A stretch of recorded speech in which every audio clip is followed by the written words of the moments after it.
Hello, everybody, and welcome. This is One Day Today. We are on episode 99, and it's so hard to believe that we have had almost 100 episodes. And I haven't told this to Matthew, but I'm actually gonna play a special song live next week on our for our 100th episode, just to celebrate what we're creating, but also to start the next 100 strong. And we have so many things that are exciting, and that I think we talked about a few weeks ago with the anthology and the book we're creating and the events we're going to have. And this space has been it's just been a real honor and a privilege to hold this space. And I never knew, and Matthew and I never knew what would come out of it, but it's been so beautiful and sacred. The colors of humanity and the beauty and the full spectrum of just love in people like you who are just sharing with their hearts just what you've overcome and what beauty you discovered on the other side of that. And it's just like something that I'm just really moved and touched by all of you, just for allowing this to be, and just for like giving us a space worthy of the beauty of humanity. And it's something that I'm just inspired, and it's been an honor running the ship with you, Matthew. So I'm really excited about what these conversations are opening up, but also what's possible when we stand with what's possible in humanity and this new paradigm for love, for possibility. That's what we're about. Possibility. Yeah. I don't know where this is going. I have no idea, but I love what we've done so far, and I keep getting drawn back here. So to our next 100 episodes, That sounds great. bigger and We better, and maybe even polished. Who knows? Maybe one of these days we'll actually get someone to do a production and have production value for this thing. don't give anything away. I think that's very likely. I'm excited about our guest today. Before I introduce our guest, one thing we were talking about, before the show, but also something that's just been in my space is just, you know, at this point in history, at this point in humanity, where we got this global pandemic, not over, but for the most part behind us. But and there's all these lessons that were that are coming, and some of us are looking for those lessons, and some of us are running from those lessons. And I wouldn't say any one person falls in either one of those categories fully, because I think we're all human, and we all kind of lean on what we feel is best and feels right, and what we're dealing with. But this is something time and time again that this space and this stage and really this movement is points me to is, when we listen to people of a different culture or a different understanding, a different religion, a different race, a different sex, a different sexuality, whatever label or distinction of humanity you want to, distinguish. There's something when we listen to and we see the humanity and really listen to somebody else who is nothing like us, or at least on the surface, who doesn't look like us or doesn't talk like us. There's something so beautiful on the other side of that, because there's the things that we think we know. It's there's something much bigger. It's like it becomes like, the conversations that we have. We learn things that we wouldn't otherwise learn. We create things that we wouldn't otherwise create, and that's really what this is about for me. Is what is possible when we listen to people and see the humanity in people that are not like us, and we play together anyway. We find a way to not only survive but to thrive for each other, for our children, for generations, for the beautiful art and recipes and new science, new spiritual discoveries and collaborations that we can't even imagine, because there's something that we can't even see that we can't see. And it's like, that's what I'm inspired by, is what's possible when our children's children are playing, and they're just living in a world where it's a sandbox of our imagination, where there's nothing holding us back, where our stories and our conversations with ourselves are not limited to us and them. It's something that really inspires me every day. Yeah, I'm just very excited to be here for the 99th time, and I'm excited for what's to come. Any thoughts, Matthew, before we introduce Anna? I don't know about thoughts; those are kind of dangerous. But Touche. yeah, feelings. There's like, especially around imagination. Um, in the shamanic tradition, there is no difference between imagination and creation. Like, what you imagine is what you create. And I have seen that, like I have experienced that time and time and time again. I'm experiencing it right now. I mean, I'm literally living on Paradise, on Hawaii, and connecting with the community here that just continues to blow my mind every single day. And you people are showing up out of nowhere that are just in touch with their authenticity and their intuition and trusting that and moving with that. And the magic that it has created here, I don't have words for it. I don't have words for it at all. Other than it's just been awe-inspiring. And like, to me, that's part of this new paradigm that you're talking about, like is falling into what we actually are. Mm-hmm. And to me, one of the most core things that I am is a creator. And I create through imagination. If I can imagine it, I can create it. And that journey of getting back, like, rooted in my imagination and my creativity and my essence, it's been a wild ride. But like, now that I'm really falling into it and I'm starting to see the fruit, like it's actually starting to grow, I'm just so grateful. For you, for what we're building together, for Landmark, for all my teachers that have come before, for this earth, for every guest we've ever had. Like, it's all led up to what's happening right now. And even though a lot of it may have sucked at the time, like it may have been incredibly painful in the moment, on the other side of it, we were talking about this backstage, on the other side of trauma lies wisdom. And I feel like I'd like to add one more word to that. On the other side of trauma lies wisdom and magic. Mm-hmm. And like, it's juicy, man. It's very juicy. And I very much hope that this spreads far and wide. Yeah, I mean, I think this fits. I think this fits in magic, but beauty is something I would definitely include in that. It's something that, it's like what art is. It's taking what we're dealing with and separating ourselves and creating something beautiful. And I think that's what the stage is about, is emphasizing and spotlighting the beautiful diamonds and pearls of humans. Under pressure, their beauty shines. And I think that's why it's just an honor to always have someone new. And I think on that note, let's introduce our guests. We have with us Anna Evans. Anna. Oh, here we go. Here we go. That's right. I'm running the ship. Welcome, Anna. Hello. Thank you so much for having me. Thank you for being with us. It's a real pleasure.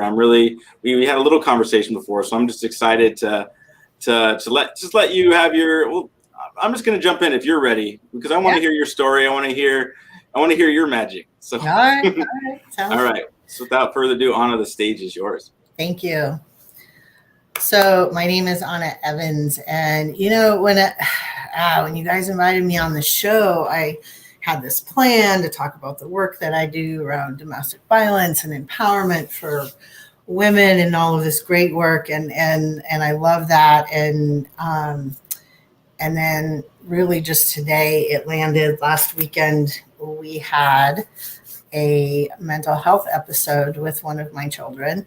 And this child has struggled for a while. These are chronic issues that we deal with, medications. You do all the right things, go to the therapist, get the medications, and sometimes you go to a wedding and have one extra drink, and that's the thing that causes the trigger. So I think that what I want to talk about is the resilience in that, and the hope that we get to walk in between episodes, between the hard parts that we don't really get to control all the time. So this child has struggled for about 7 years, in and out of the hospital. We've had a good couple of years. We've had an episode a few weeks ago, but beyond that, we've had a really good couple of years. And this incident we had, it was different. It was more violent than we are used to, and it shook me. It really, really shook me, and the other people who were involved also. But what I want to talk about in that is what's next. Like, we got the child stable. We got them to the hospital. We're looking at next treatment options. But we're this part of the process we're experiencing. So we've had a little time for the adrenaline to calm down, for okay, where do I want to go from here? Because looking back, this triggered a whole lot of memories about what this process has looked like over those last 7 years. And guys, I can remember at one point coming home from, dropping this child off at the hospital and just curling up in my bed and crying. And what do? I'm learning this new language around this new system with the mental health structures, and my kid doesn't seem to be getting better, or sometimes worse. People are falling away because they don't understand mental health struggles. They don't understand how to cope with a person who's struggling them, and quite frankly, very often don't understand how to support the people who are supporting people who are struggling with mental health issues. So my hope always came in the closest people to me, my sisters, who were able to support me in that. But I also watched this kid over these years lose their faith, because their church couldn't show up for them. The people in their church didn't know how to show up for them, and didn't know how to process through. Like, how do you label and name behavior that the person themselves doesn't really necessarily know are coming, or how to control them when they do, or have the capability of controlling them when they do. So it's fascinating to kind of find your way in that, to kind of come to a place. And for me, I was a pleaser. I was the caregiver. I took care of everyone. I made sure always everyone had everything that they needed. And I came really face to face quickly with, I don't get to be the one to do that here. And that's a hard thing for a mom to release. So I did have to reach out to doctors, psychiatrists, to friends, to family. And then finally, for me, I had done multiple therapy, had done all kinds of work for myself, in what are my responsibilities in all of this, especially as this child grows and is now an adult. How do the paradigm shift? How do I still care for and support this person without shaming them, without making them feel like what they're struggling with is something that they should feel guilty about, but really that, reframing. And that's what got me to this conversation today. As I was healing and kind of processing through what happened this weekend and trying to reframe, like what is next. Okay, so we weren't alone when it happened, thank goodness. So we had lots of support to make sure that we were both safe and got the care that we needed. And at this point, we know a system. That's not necessarily a good thing, but we know where to get the help. We know who to reach out for in an emergency crisis situation like that. And now the part is processing through the experience of what happened, and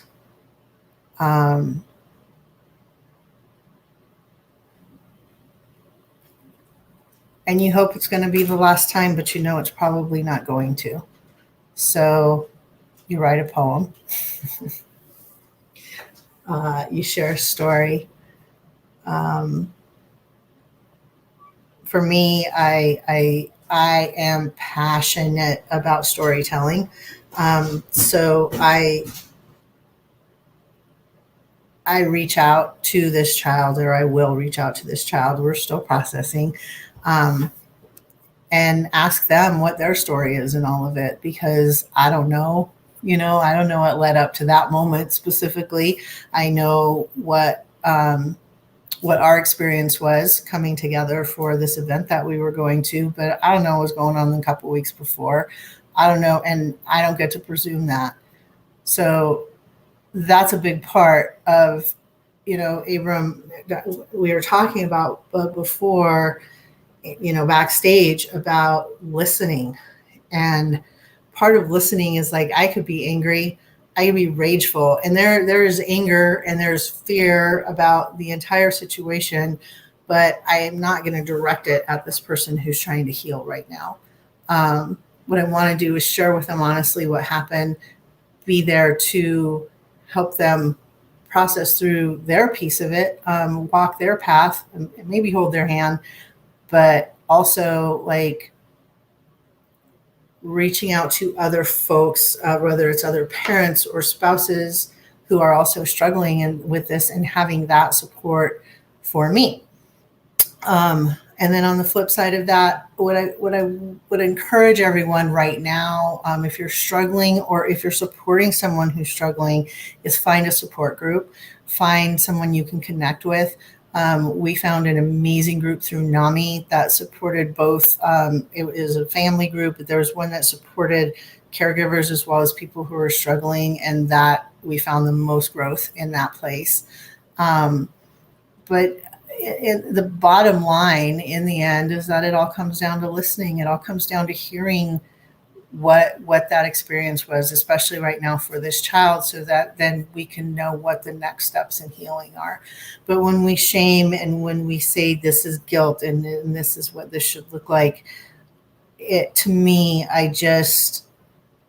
we're creating a self-fulfilling prophecy with that.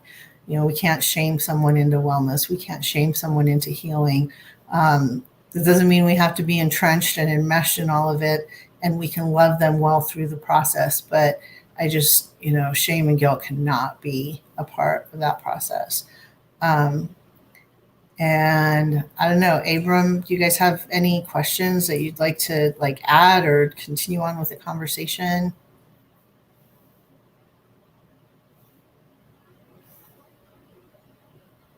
Your mics are off. Yeah. So there's a lot that comes up around what you're speaking to. And, I know, you're not the only one. Mm-hmm. Like, this is not an uncommon story. I don't know if any of what I'm about to say is true. I'm just more curious how it resonates with you and if you have any comment on it. So one of the things that has been very, very present for me around this particular type of situation is the underlying structure in which we are raised. And what I mean by that is, we were all born into a world, particularly in Western society, where we have been told constantly what the world is by other people who have decided that's what they've accepted that truth from their parents, and their parents accept their truth. It goes that generation. We are not invited to discover what the world is for ourselves as kids. And my particular experience has been that I spent a lot of time growing up trying to fit into society that doesn't fit me. It's not what I am. And not only that, but like the more I look at it, the more I step back, the more I really come to the understanding that this society is not functional. And I don't want to support it anymore. Mm-hmm. And so I wonder, like, when you're looking at all this and you're looking at the support structures and the therapy and everything like that, how much of that therapy is trying to get this person back to a place where they're functional within society, and how much of it is actually addressing the question of, well, what are you and what do you want in this world, and what are you here to be? Well, and then the other question that comes with that is, does that even feel appropriate to you right now?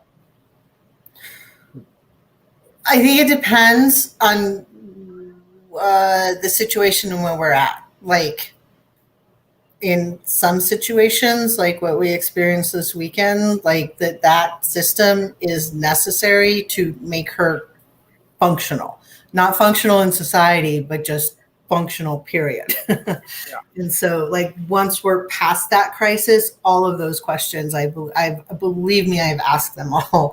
And even, I mean, we have leaned into Indigenous practitioners. We've done, talking about shamanistic work, because, in shamanistic work, these people who are looking at the world in such a different way, they're being spoken to, and so then they're trained in how to be a part of the community as they are, with their visions, with their whatever that is for them.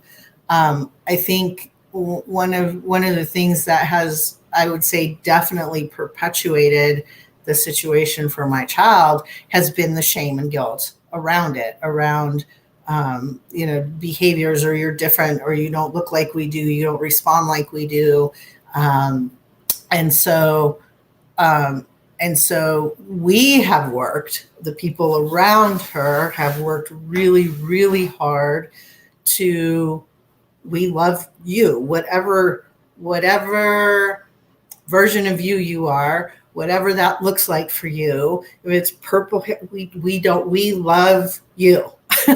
Right? And we're going to walk with you in whatever transitions are happening. We're going to walk with you through purple hair and pink, and whatever. Like, that's, but you have to decide what that is. And I think sometimes that's even hard. We talked about imagination, and that for a while when she was in the hospital, we were Uber driving, and I was asking people, just as a starter question, of like, if money was no object to you, like you're taken care of, like all of your material needs are taken care of, like what thing would you do? Like, what is burning you up? And I had to literally stop asking that question, guys, because I was causing people in my car to have existential crises.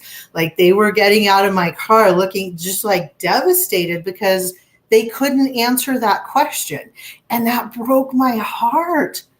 Like, it made me so sad that they're so conditioned that this is what they have to do. This is what it's going to look like. And if you don't, you're going to be broken or put outside of the community or tribe or whatever it is they're afraid of losing for having something passionate outside of this paradigm. Was heartbreaking. So I just changed it then to, okay, tell me 3 things that happened to you, 3 good things that happened to you this week. Because, I want to keep it positive, but also, like, wow, I was shocked at, honestly, how many people couldn't answer that question. So I don't know if that answered your question at all, Matthew. Yeah, absolutely. And it brings up so much more. I'm glad we actually had you for the entire time this today, because there's a lot to talk about.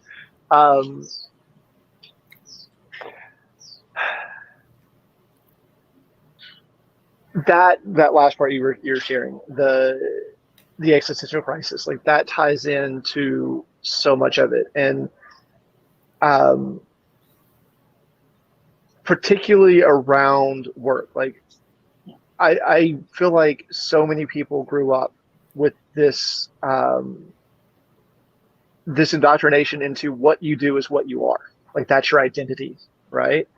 And that can be work, that can be religion, that can be whatever. But like what I have found is I cannot undermine the basics of what they think they have to do, because they take it as a personal attack, because it's attacking what they think they are. And to take that away, like that brings to that whole existential crisis you were talking about. You know, what am I? What does life mean? Like, what am I here for? Like it's just like this domino effect of just, oh fuck, like what the hell, you know? Right. And a lot of the folks I was driving were corporate people. A lot of young corporate people were in Denver. So, you know, a lot of sales, when you explain it that way, Matthew, I think of it like you're right, because their existence is making money. Like that's what they're doing. Like that's their job, literally. And so when you question that, like, oh, you don't need to worry about that anymore. Like find something creative to do. But how long has that been the focus, right? How long has that been the laser focus? So to ask to deviate is devastating. Yeah, and a lot of that, I feel like people are just trapped in what's known as the sunk cost fallacy. You're familiar with the logical fallacy of like, well, I've put so much time and effort into this. If I stop it now, I'm going to lose all that time and effort. But the reality is all that time and effort is lost anyways. Yep. And by just continuing to put more time and effort into it, you're just hurting yourself even more. Absolutely. And so, oh man. And that kind of comes back to shame, like what you were talking about earlier. And so I wonder if you could kind of look at that part of it and like maybe speak to how shame, guilt has kept you trapped at one point, and what finally got you out of it. Oh boy. Just quick history, and again, there's other conversations I'm very willing to have with you guys, but in my history, grew up in a very, very abusive home, all the realms that you can imagine, left early, never going to do that, never going to get into that relationship, never going to be my mom, never going to be married to that guy. And then I did, because I didn't know how to do anything else. I didn't know what else existed. Ultimately, I end up splitting. I split with this person, and they stalked me for 2.5 years. I left the state for several years, went through an identity change. This is how I found my voice. So guilt and shame, that's all that was during like the first 27 years of my life is what I lived in it. I bathed in it. Like it was what I ate and drank and functioned on, because I didn't know how to be any other way. So what broke me out of it? My oldest daughter, that I'm not doing this anymore. I'm not going to watch her do this. I'm not going to watch her grow up with the same patterns. And I have no idea, Matthew, how we ended up doing it. Just to give you an idea, at like the height of everything that was going on, there were 10 active cases against him that we were having to go to court for all the time and, do all of these things. So protection order violations, assault, property damage. I mean, it was insanity. And it was also like, that was it. That was the bottom. Like I'm looking around going, I can't imagine this child, this small, rambunctious, happy, pretty traumatized, but still relatively happy child is going to grow up and do the same things because I'm not teaching her differently. I'm not showing her a different way to be. I'm not opening the door for her to be in a different space. Now, what I did was I went to the church because that to me, that's where structure was. To me, that's where I was going to find like what was supposed to be better, right?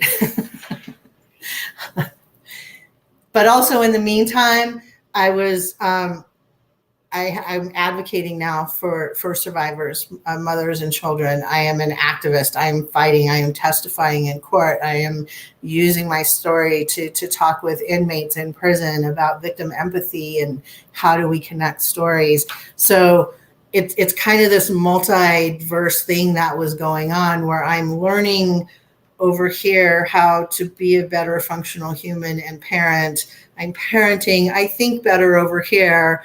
But then also we kind of got enmeshed in the whole church functioning, which, honest to God, you guys, I will tell you this, had I not had all of those experiences and all of that training, about 10, well, it was right about the time that things started with my kids. So about 8 years ago, the church we were going to took that hard right turn into that just white nationalist and had I not experienced everything I had the training that I had I could look at what I saw was coming and go, oh no, this is not okay. We're not staying. We're not, doing any of that. But by this time I was on staff.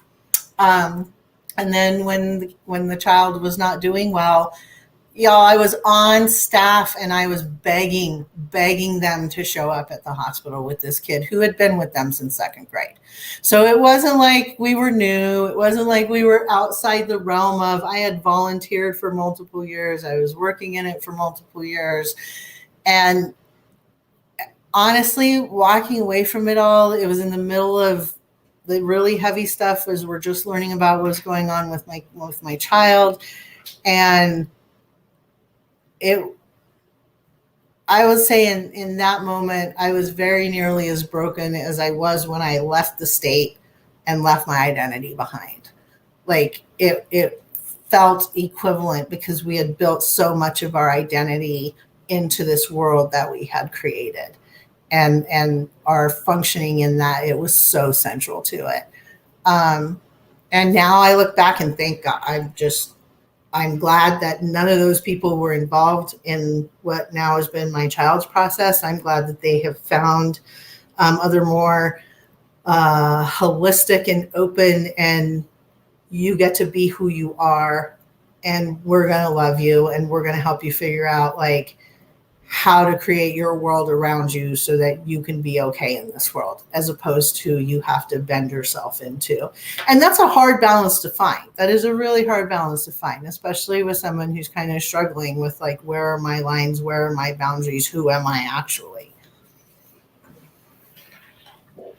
Yeah, I feel like those of us who have kind of had that journey, like your daughter, Abram and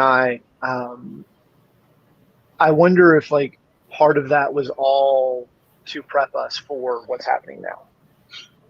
I feel that. Be ready. Yeah. And that's the other thing that comes up on the show a lot. What we were talking about backstage is on the other side of trauma lies wisdom. And,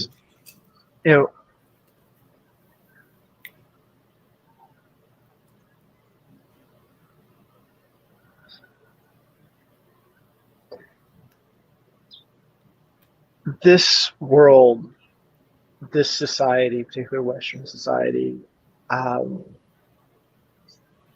feel like it had a time and it had a place. And I do personally trust that eventually all things work towards good. And so I'm curious to see where this is all going and what kind of world we're going to build out of it. And that comes back to this question of, okay, this is where we're at now. Like, this is what's happening now. This is what's happening with my daughter now. This is what's happening for me now. This is what's happening. knowing what I know, with everything that's happened, everything I've learned, what is the most loving thing that I can be right now to make the next moment the best possible moment it can be? And then the moment after that, and the moment after that, and the moment after that. I feel like so many of us have gotten caught up in the trap of like, well, things shouldn't be this way. Like, this is too painful. This is too much. And I have come to a place where I find that to be an absolutely useless conversation. Uh-huh. Because here we are. Like, regardless of how we are, whether it should be or not, we are now here. And so now what? Exactly. As one of my best friend's grandmother always said, we don't should ourselves. Yep. So I guess that's the question is what's next for you? Where you're at now, what is the next most loving thing you can be? Well, let's see. We're actually taking care of a home for a friend of ours. And so for me, trying to look at it is like the timing actually worked out really well because I've been able to rest this week. I've been able to just really process through all the feelings that were coming up without having other things being distracting. And it's kind of that spiral work, that shadow work. Like, yeah, I've done the big work with all the really big pain and that happened in the moment when it was happening. But now it's kind of like that. It brings up the kind of stickier stuff. There might not be as much of it, but it's like stickier and harder to extract. And then the next thing that I do is I volunteer to do a combination group for NAMI so that I can facilitate other folks going through the same thing. We create writing workshops to help people learn to tell their stories well. Show up at the domestic violence shelters and help them craft their victim impact statements or testimony for legislature if that's what they choose to do. And really just, sorry. Hi, puppy. Really just help people learn to tell their own story in a way that is impactful in their own life, and if they choose to give it away, in the lives of others. That's my goal. It's so beautiful, and it's like you are accentuating, I guess what Matthew is saying, but also just kind of what this is all about is, for me, it's like you're taking your trauma, what you've been through, and creating love and joy and so many things for others. And I think that's what it is about, when we go through things, when we go through, traumatic experience, whatever it may be, abandonment, whether it's like an illness or whether it's, whatever it may be, but it's like who that is allowing you to be for others is like, you're magnifying like the pain and the suffering you've gone through and you're going through is real. But you are taking it and not like stewing it in this corner of your mind. It's like, it's not resentment. It's not, you're taking it and you are creating beautiful gardens of new possibility, of new joy, of new love. And I think that's what it is about for me. And it's like this whole process, something I was just talking to a dear friend of mine today. And it's like this, it is the dance of chaos and order. And there's a lot of, spiritual distinctions, that you could apply to the same, but it's a duality. And it's like, if we're living on any one side of that, that spectrum, I feel like there's only suffering, but I feel like you can't have joy without suffering. And to go further in that, it's like when we can intentionally face situations in our life that might be painful, might be suffering, whether it's parking, we have to, like at the grocery store, we have to park at the far end of it, or whether or it's a really real circumstance. It's like when we can go in situations like, what is this next dragon I have to slay? What's this next Goliath I have to slay? Like, how can I be love in the face of this situation?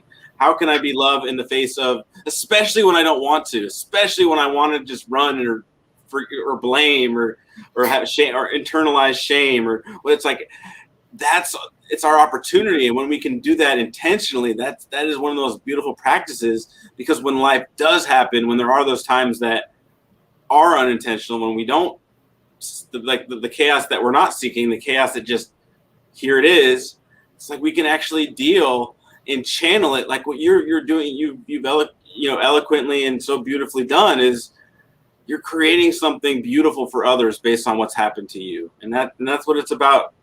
Really, ultimately, it's like when we go through something, it's an opportunity for us to bless, 1,000 million people. And it's like, that's this gift that keeps giving, and this wave of, well, we can become what I kind of coined as trauma translators, right? Like, I think, I think there's an enormous amount of value to have education in the room, like the higher academia. Like, I think there's value in it, but like, I think so frequently, as we were talking about systems and therapy and all of that, is we forget to hear from the voices of the people who have done the work, of the people who have experienced the things and processed through all of them.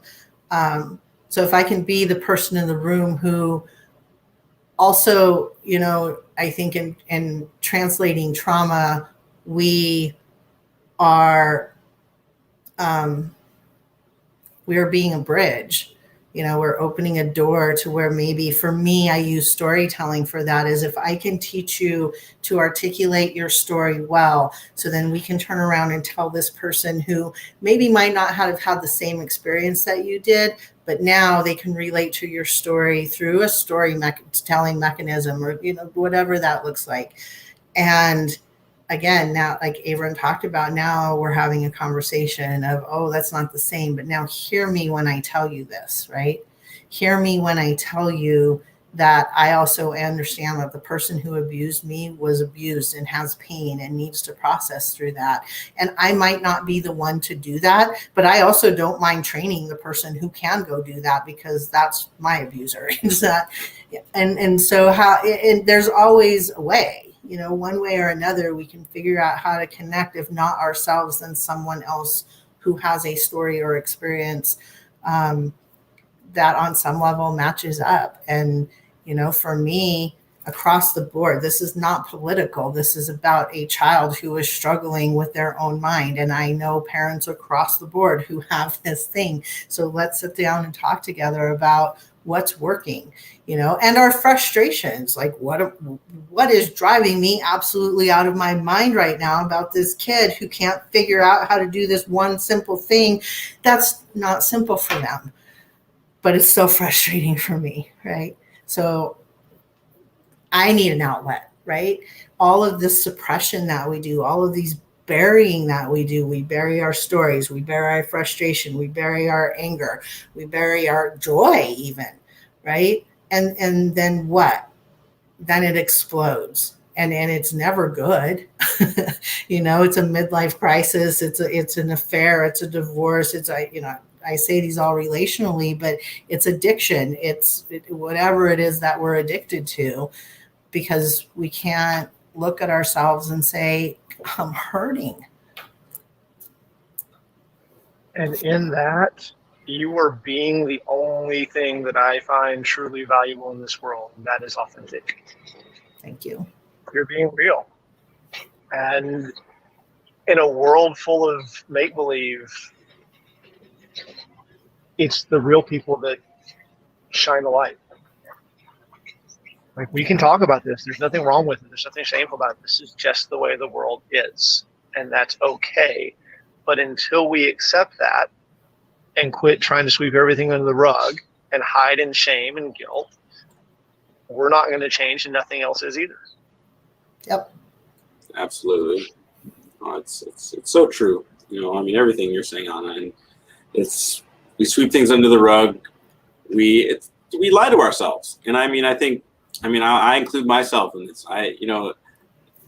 especially in my growth journey, and where I've had so much growth in certain areas of my life, and when things aren't going well, I'll have shame about it. It's like I'm so developed, and I've been working on myself for this many years, and it's like it occurs like I can't even tie my shoes, and it's like I should be better than this, and like why can't I? And it's like I'll make myself wrong, and I'll have shame, and it's like shame, blame, and guilt are all from the same core of avoiding responsibility for the power we actually have in our circumstances and making the choice right now. So it's like, oh, this thing's bothering me.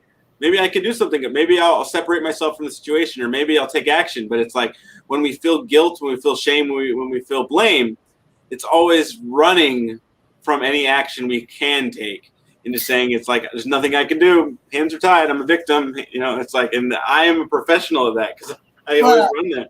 And here's the beauty of being on the flip side of that and having these words that I'm about to say be true to someone who is struggling, especially if it's about something that was harm towards me.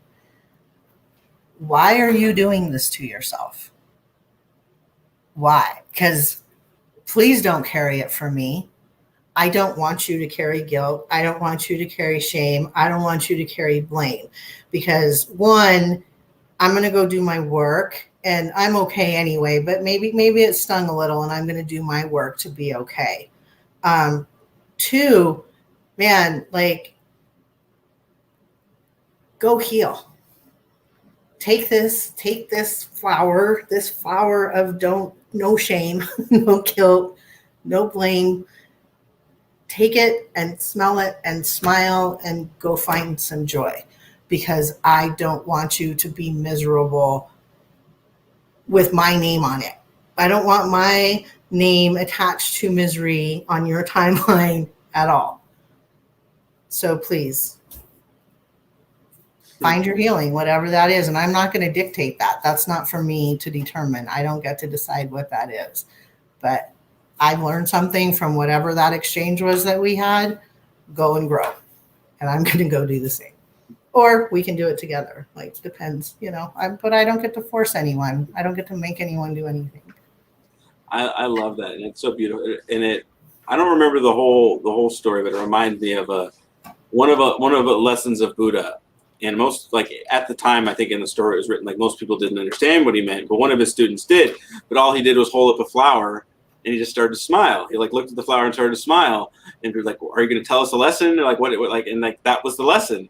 It was just like, when you have a flower is such a beautiful reminder. There's nothing to do to be beautiful. You can just be what you are and be who you are. And it's like such a simple, beautiful lesson. And what you just said reminded me of that, because we have to, we owe ourselves space and grace. I mean, the same space and grace that we offer others, we also need for ourselves. And I'm talking to myself, but that includes rest. That includes, loving and being kind and gentle with ourselves, which allows us to, do things beyond just the bare survival, and I think just being there is a beauty and an underappreciated, power in just being, just like Buddha did with the flower. Just what you're saying is, just take a flower and just that's the lesson of who we are, who we always are, underneath all these stories and these the mind chatter and the monkey mind and there's something beautiful that's always there that I forget because I'm so caught up in what's going on up here. Well, and then life happens, and then there's all these societal pressures, and so I think just finding the intentional time. And I feel like, so we were watching TV. We don't have TV. All of our stuff is streaming up in the mountains where we're at. So we're here, we have TV, and there's commercials. And so we're watching shows, and we're like, oh my gosh, we're watching shows about all of the trauma, right? Because that's essentially what our entertainment is trauma porn in one form or another. And then in between the shows, we're watching commercials for medications to treat the trauma that has been incurred because of the world that we live in, causing all of these mental health issues. And that was, an hour on TV, right? Like an hour watching a show. So I think it's everywhere. And it's the intentionality is the biggest part of like being able to slow down to get, and it starts with ourselves, get to know ourselves. So then we know where we're at in the world as we're processing through all of it. And then in my case, create, and you guys are doing it right now, create space for people to come and talk about those things and to actually live in it and experience that peace for a moment. Yeah. And that's something we can all do. Like just going back to the being authentic. Like there was something that I took from a Landmark forum that I really, really appreciated. They call it an enrollment conversation. And basically what an enrollment conversation is in their language, their definition, it is admitting vulnerability around something and how you overcame that vulnerability to enroll someone else into basic allowing themselves to be vulnerable themselves, I guess is the best way. It's like causing a possibility to be present for another that like touches and inspires them. And it's like being authentic where you've been being authentic, but particularly where you've been inauthentic. I've been pretending this when really this is happening. And it's like, I agree. There's something very powerful. And I feel like I don't know about every scripture, but the scripture I've read, I see so much in the New and Old Testament that points to that same truth. It's like you're supposed to share where, we're supposed to share our burdens. We're supposed to share what we're going through, share where, and it's not to demonize, to make it like you're bad, you evil person. It's like, no, I've been pretending this, and this is the impact of the lie I've been telling myself and hiding from. And there's so much power in that because it takes the pressure off of this idea of this false perfection that doesn't exist. So me and my partner a while back, it was several years ago, but it was in the midst of all this crazy that was going on. And we were talking about this, just like our self-perception, like how do we view ourselves? What are we processing through? And so we just started keeping a list of like the negative words or names that we called ourselves, or that like not even that people would say to us, but that you imagine people are thinking about you, right? Because you didn't do this thing or whatever. So it was a fascinating experiment. It really was. But what happened in it was like a lot of those truths came out. Like a lot of those like, oh, okay, that wasn't true, but why do I think that? Why do I feel that? Why do I believe that person would think that about me? What is it in me that's processing it up? But the other part was now I could go down that list and go, yep, I've been that. Yep, I've done that. Yep, yeah, sometimes I still do that. Yes, I am. So when someone's coming at me from the outside going, you're, I'm like, yeah, right. What else? Like, and they're like, wait, what? I'm like, I'm not going to argue with you. That's part of one of the things I do. How can we work this out? How can we sit down? Like, is this workable between us? And if it's not, maybe there's some compromise to be made, and maybe there's not. Maybe this is just where we part our ways and we go away happily. But like, I'm not going to be insulted by you for things that I know are necessarily true about me. Right. Like, so you actually just answered the question I was going to ask anyways, but I want to kind of bring it back around. Because what you were saying, like, you sound like me. Like, if someone else can call me something that I have not called myself, I'm genuinely impressed. Like, yeah, that's true. Like, okay, all right, you got me, bravo. Let me take a look at that and see if it actually is something I have been before or am being now. Like, that's the thing. Like, maybe I am being that now and I just am unaware of it, right? Right. And so the question I wanted to ask, which you just beautifully answered, was, what is the work to you? Like, you brought up this really amazing point a while back that, like, you don't get to define what healing is. And I really, really appreciate that. Because, I feel like we do find our own healing individually, and every single person's like, there may be similarities between the journeys, but it's uniquely theirs. Well, and I think also as people who have done the work and processed it, and just talking to you guys, like really dug in and done the work, and it's not like we laugh about it now, but it's like freaking nosediving off of a cliff, not knowing what you're, if you're going to land in water or not.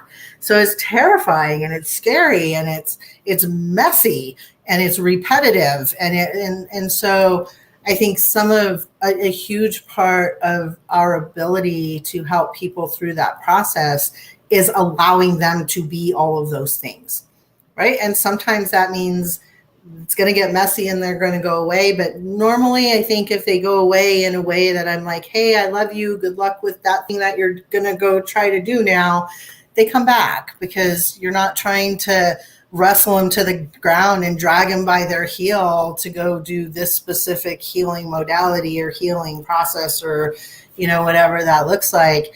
I've got like probably 5 or 6 different healing modalities that I use and that I work with to help me process through my complex PTSD, and I'm going to acknowledge that too. I just had an argument with a friend of mine 2 weeks ago because I triggered when she was talking about me.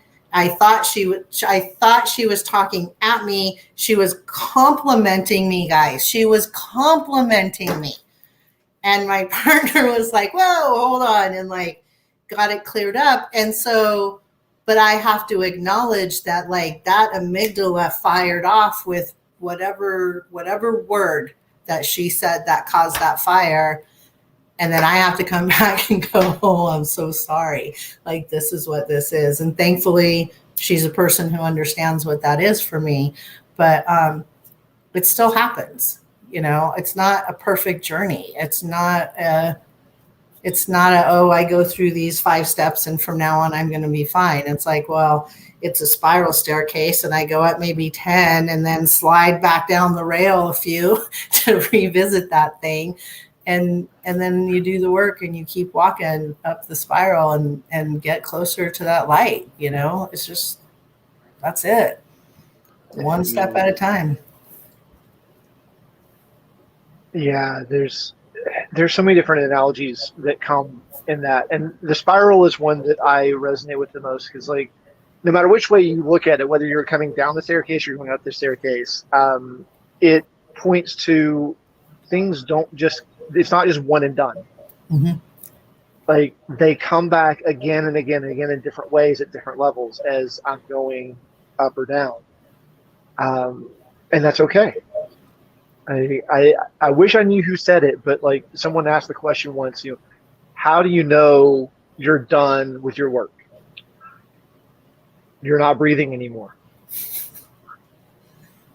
Mm-hmm, mm-hmm. Yeah, absolutely. That's a good test, Shraminer. It's like, wait, am I done? Oh wait, still breathing. Still breathing. No. Carry on. Next step, next thing to learn, next, and being open, being open and receptive to all different kinds of thoughts and ideas and medicines and,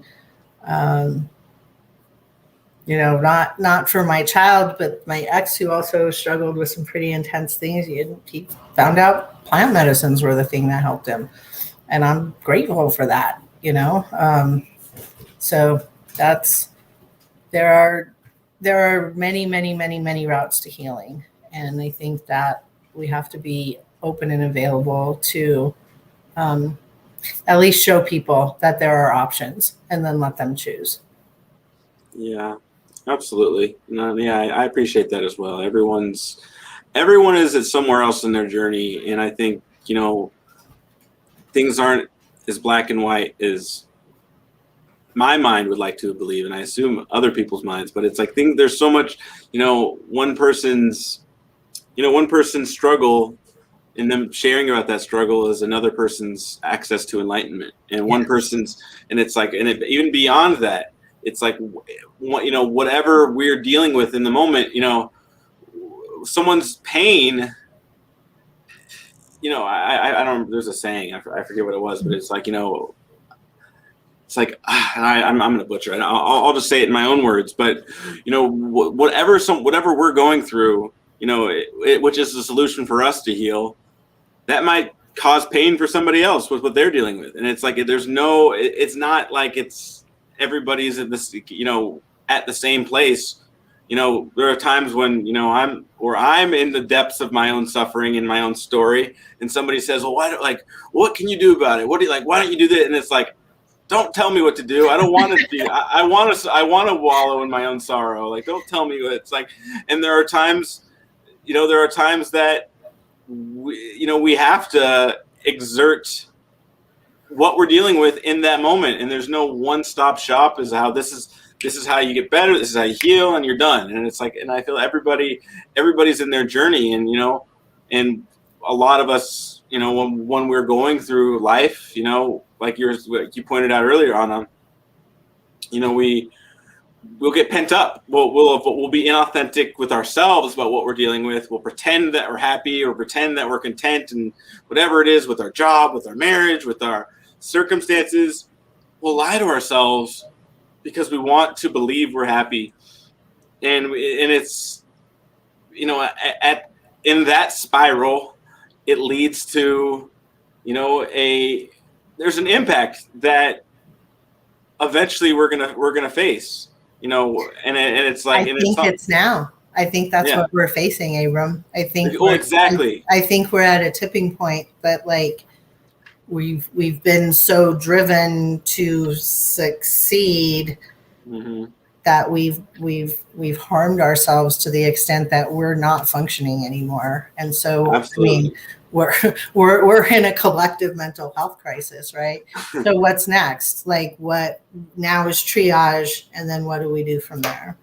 Absolutely. Yeah, you're speaking collectively, and I totally agree. And I'm saying, like, each of us, there's a song, one of my favorites, it's an old song. It's called, you gotta walk that lonesome valley.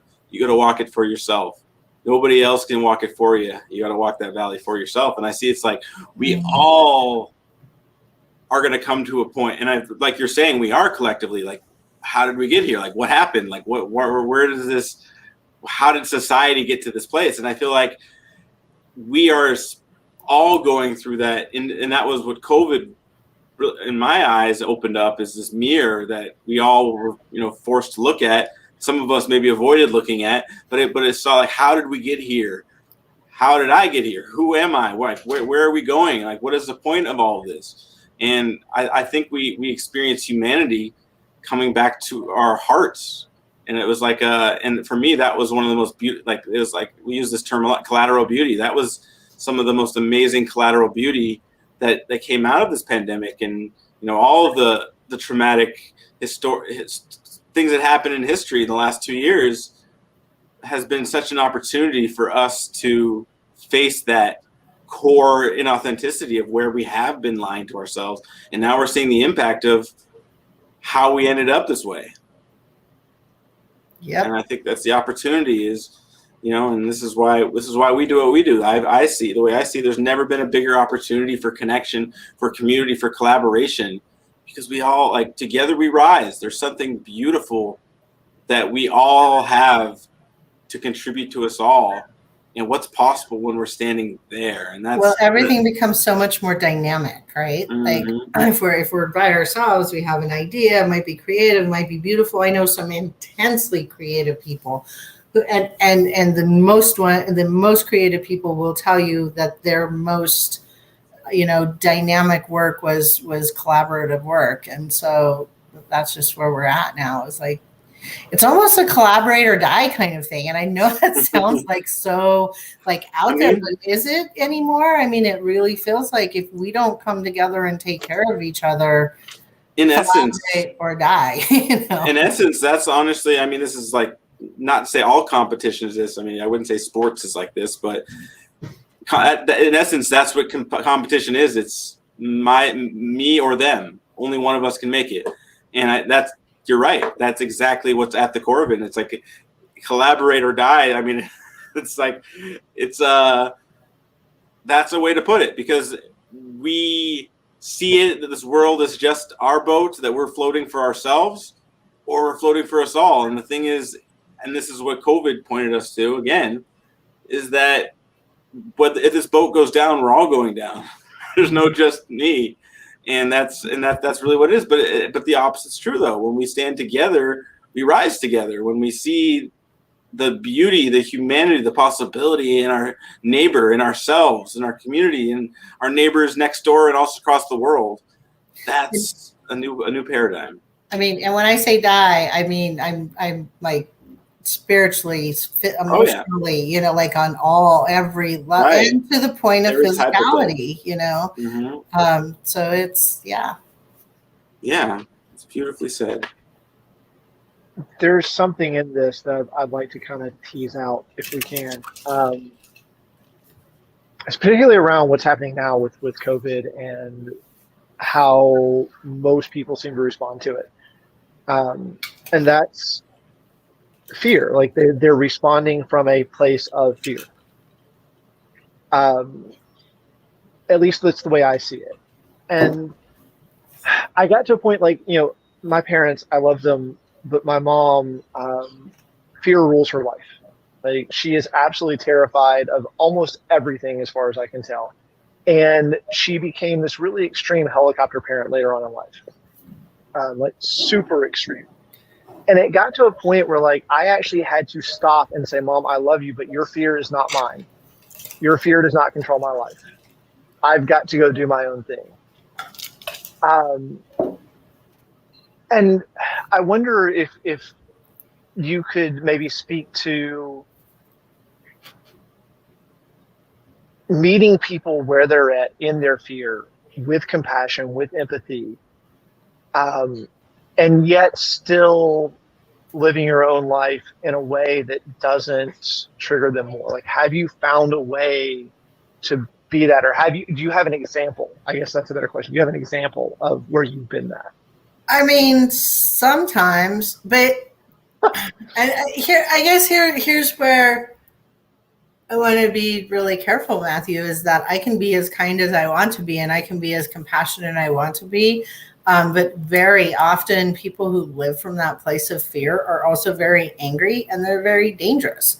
And so, like, I want to take this from my partner, Nicole. She, you know, her mother is an alcoholic. And when she finally realized, like, okay, I get to step outside of the circle. So it's like, okay, explain that to me. And she's like, she's trapped. Like, she's a prisoner in this circle that she's created. And all she has in there is a bottle of booze and a bat. You know, I can support her, but that doesn't mean I have to go in the circle. You know, she can't really reach outside that circle with the bat.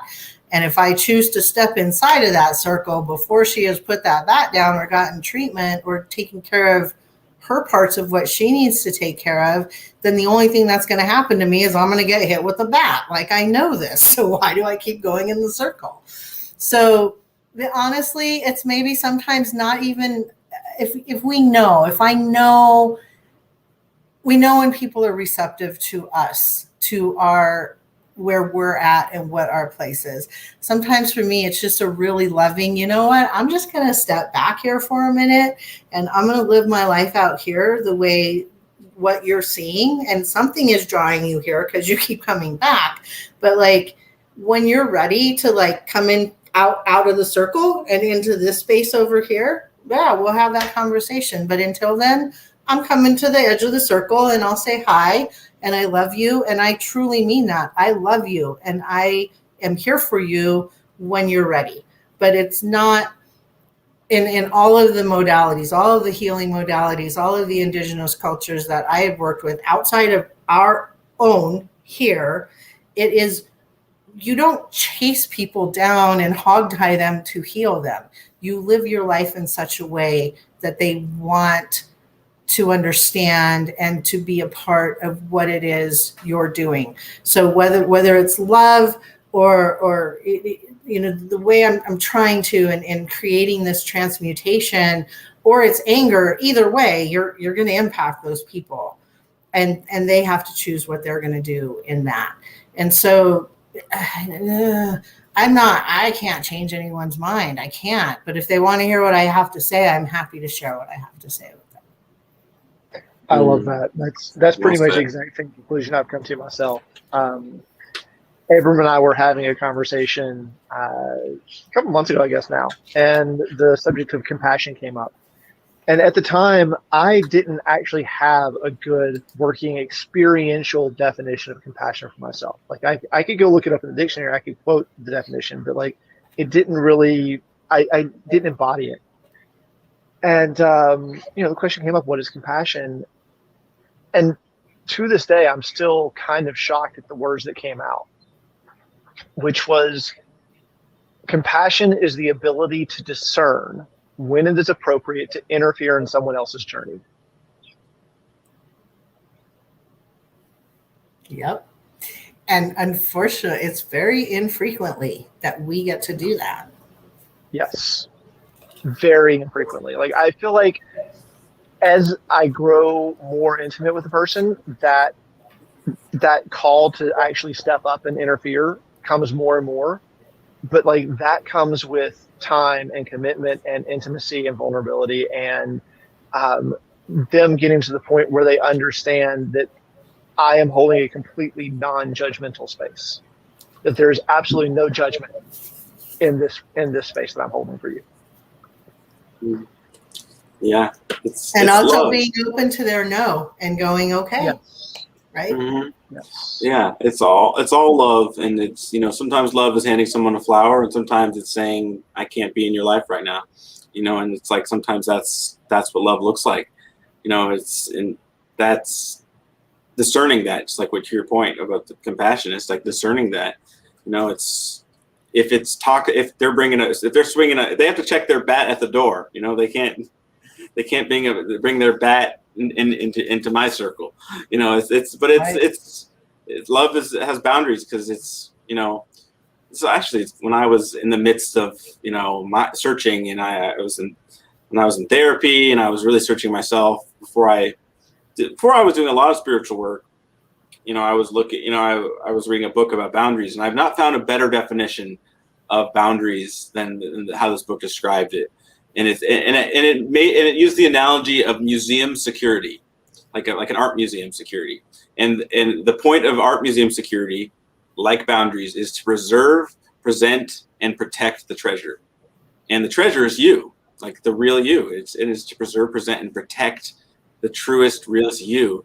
And I think that's so beautiful and so succinct because, love is external and it's internal. And we can only give as much as that we hold that space for ourselves. And if someone toxic is in our sphere, it's a lot more difficult to keep our love, keep our cup overflowing to share with others. And I think that's kind of, so a lot of analogies wrapped together there, but Yeah. There's one more piece to that, because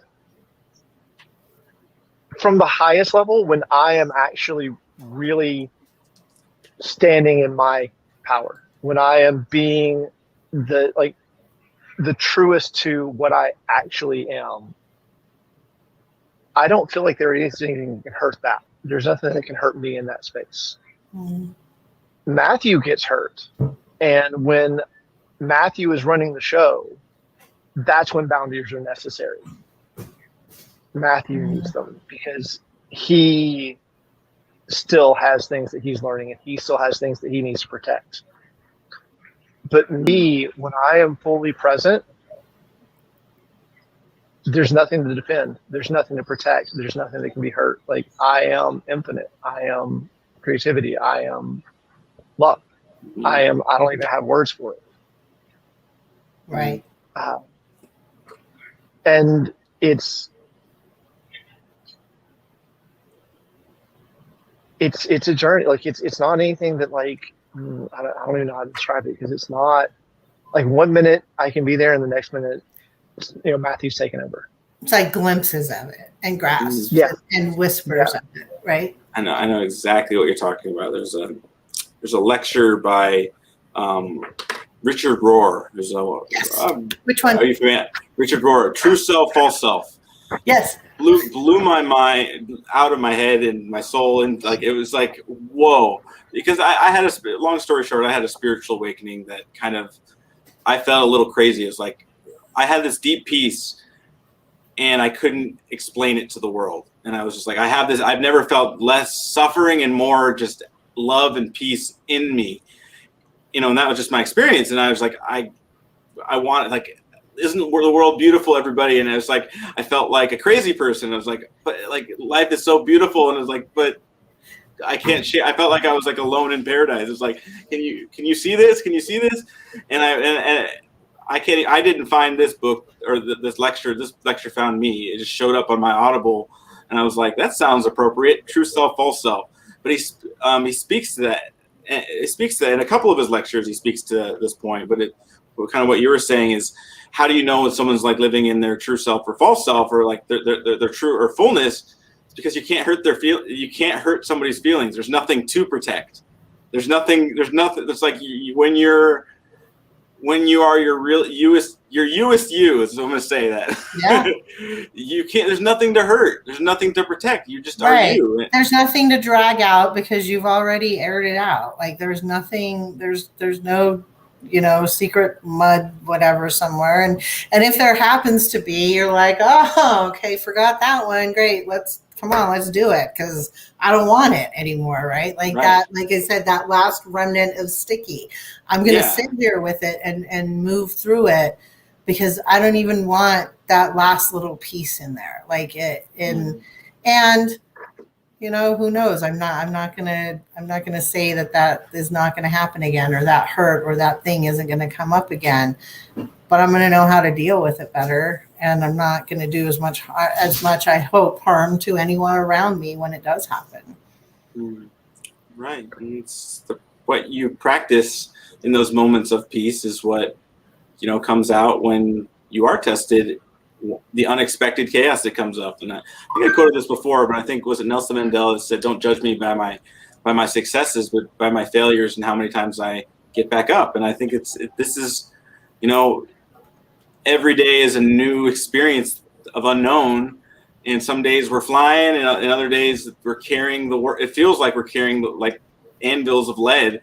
And it's like, who are we being in the face of these unforeseen chaos and struggles? And I think that's the point of a spiritual practice, is like, for those moments that we don't expect, is how to keep that peace and love that's always in us, how to go there when every bone in our body says not to, or says I can't, or I don't want to. Trust and vulnerability, right? Like all of those things. Like it's hard work, like there, and it's fascinating to me because like I think about like the world that I came from and like the world that I've landed in is like I was working hard before, but it wasn't ever on healing myself, right? It was busy work. It was showing up and doing all these things. And I don't want to minimize too much. I learned a ton in the recovery program that I worked in with that organization. And it was miserable. I mean, I was just exhausted. And then, and doing the recovery ministry. So you're kind of helping people process through all of their stuff, but then having to deal with the guilt and shame that they do want you to carry so that you don't be, your behaviors stay intact. And like, you just, wow. And then you kind of come out and you start actually doing the work, and it hurts. It's painful. It's like, it's intense. It's terrifying. It's like you're not sure you're going to make it out. You keep thinking, okay, I'm going to go back. But somewhere inside, and this is the part, Abram, somewhere inside, there is no going back, because you got to go this way to collaborate or die, right? Like collaborate or die. Those are the options. And so you keep going, but then the joy comes in, right? And the peace comes in, and even in the hard times, so quick story, y'all. And then I I gotta say my thing and then gotta go. So one of the things, my responsibilities at this job was that I vetted counselors who wanted to be on the church's referral list. Now, guys, this is 30,000 people a week church. It's a huge church. We had 200 people a week showing up at our recovery program. It was large. So my when it was vetting these, and I remember it was right before I left, right before like, no more, we can't take it. And one of the counselors, I had done my piece, took it to my boss, and she said, "Oh, no, those people they have one of those labyrinths, like one of those walking, just that's it. Just stop the whole process." And I was baffled by that because I knew what walking labyrinths were, but I mean, the response was like, that's a satanic thing and you can't go do that. I mean, she didn't say it out loud, but that was the feeling. And so it's like, okay, like whatever. That was just part of my job. I didn't honestly care right at that moment. But then when everything was blowing up and my ex was in the hospital and my child was in the hospital and we were losing our home, and I'm sitting in front of this woman telling her all of this that is happening in that moment, she pat my leg and said, don't let anyone or anything steal your joy. What the fuck does that mean right now? What does that mean when I'm not sure where I'm going to be living next week and everybody that I love is in the hospital and really, really sick? And what and so I left. We found another faith community, and we walked in the flyer. The first thing, there was a silent retreat. That's what I saw, and I went, I need to do that. Like, my whole world was on fire, so it's like I need some quiet time. So we went to this retreat the next weekend, and we got out of the car, and the first thing I saw was like the labyrinth. And I'm like, I'm going to walk in that. I'm going to violently find some peace over there because it's being rebellious. And that was the end of it, But y'all, what it was a contemplative prayer retreat. And I had never experienced like that realm before, even in the Christian world. And so it was on the last sit of the last day, and it was just quiet, and my mind was quiet, and my body was quiet, and my spirit was starting to settle down. And I knew, like, this is the path, because the only way I could feel even that little bit of peace had to be true in the midst of all of that pain. And that was the beginning of my journey off and away from the evangelical world. But it was beautiful. That is beautiful. Yeah. And it perfectly exemplifies something you were talking about earlier, which is, that root, I can never pronounce the word, amygdala trauma response. Yeah, the trauma response. That visceral reaction that she had to, no, that's like, we can't do that. Like, that's what most people seem to be stuck in right now. And here's as you said,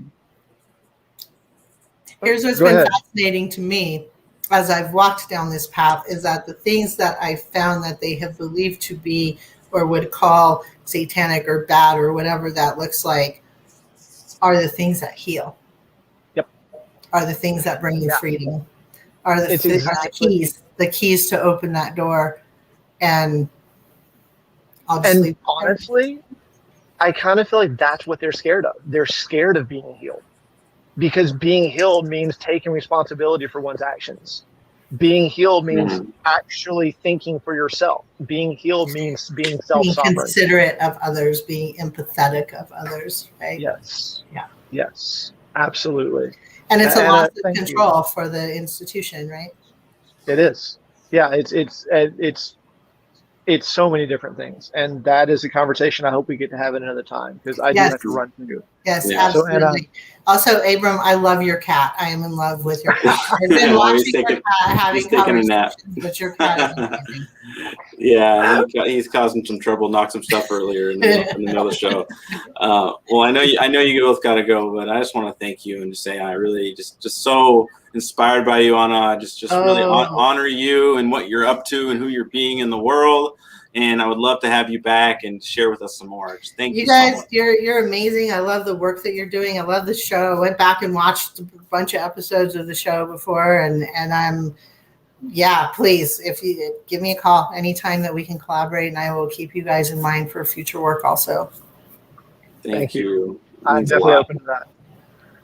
Well, thank you, Anna. I really just thank you again for being with us, and thank you all for tuning in with us. You know, this is I'm going to take a quick opportunity to invite you all to share your gift on our stage. You know, this is not for me. This is not for just anyone. This is about something much bigger, and you have something unique collaboration, unique genius that lifts us all up. Your gifts is what makes this world beautiful. And no matter who you are, no matter what inspires you and moves you in your heart, we want to hear what you've been through, what you've overcome and experienced that allowed you to discover the beauty that you are. We want to share that beauty. We want to receive that beauty. And that's what the stage is about. And, you know, that really what our mission here is about is bringing you and me and communities together in joyous celebration, unifying humanity in our diversity to create a better world for us all. And, you know, that's what this is about. One story at a time. That's our mission. And our vision is humanity rising in a connected world with each person's unique gifts, genius, and contributions being valued and magnified through a higher level of collaboration, producing unprecedented new realms of possibility. Thank you all for tuning in with us. We'll see you all next week. And thank you again, Anna, for joining us. I love you all. Be safe, be well, have a wonderful weekend. And as always, one day is today. Peace, everybody.